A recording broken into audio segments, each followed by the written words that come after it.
Herbs का, जड़ी बूटियों का इल्म कीमिया के साथ क्या ताल्लुक़ है।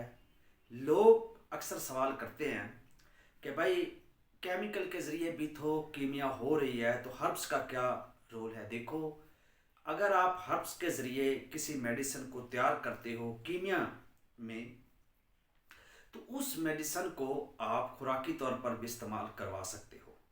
अगर आप केमिकली तौर पर इल्म कीमिया कर रहे हो, होता है, वैलिड है, समझ में आती है बात, लेकिन जब आप वो खुराकी तौर पर लोगों को खिलाओगे तो उसके साइड इफ़ेक्ट आएंगे।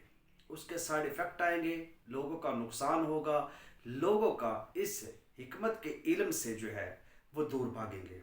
और इस पे बहुत सारी जो तहफ़्फ़ुज़ात है लोगों के, जो बहुत सारी बातें हैं, वो बरहक हैं, वो ठीक बोलते हैं, क्योंकि हम लोग जल्दबाजी से काम लेते हैं, लोगों का नुकसान करते हैं। इसी तरह इन्हीं चीज़ों को, ये आर्सेनिक है, तुम्हारे पास सिनाबार जिसको शिगरब बोलते हो, ये चीज़ें जब तुम हर्ब्स में तैयार करते हो, जड़ी बूटियों की लाग देते हो, तो ये चीज़ें आपके लिए क्या बन जाती हैं, सोना बन जाती हैं। इनको आप खिला सकते हैं, कोई साइड इफ़ेक्ट नहीं होता, बिल्कुल वैलिड होती हैं। मान्यूट मकदार में दें, अच्छे तरीके से बना के दें, कोई नुकसान नहीं है।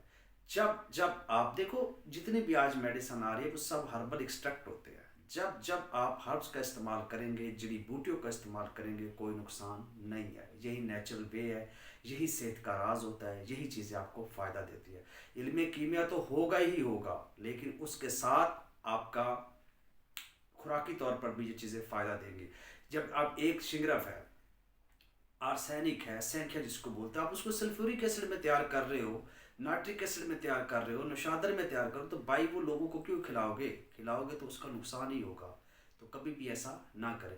अगर उन्हीं चीज़ों को आप मदार में करें, नीम में करें, किक्कर में करें, बबोल में जिसको बोलते हैं किक्कर को, बरगद में करें, तो वो चीज़ें रिजल्ट देंगी। तो ये चीज़ों का क्लैरिटी बहुत ज़रूरी, मतलब कोई भी काम है तो उसके पीछे उसकी रिसर्च, बैकबोन, वो चीज़ें क्लियर होना एक हकीम के लिए ज़रूरी होता है। शुक्रिया।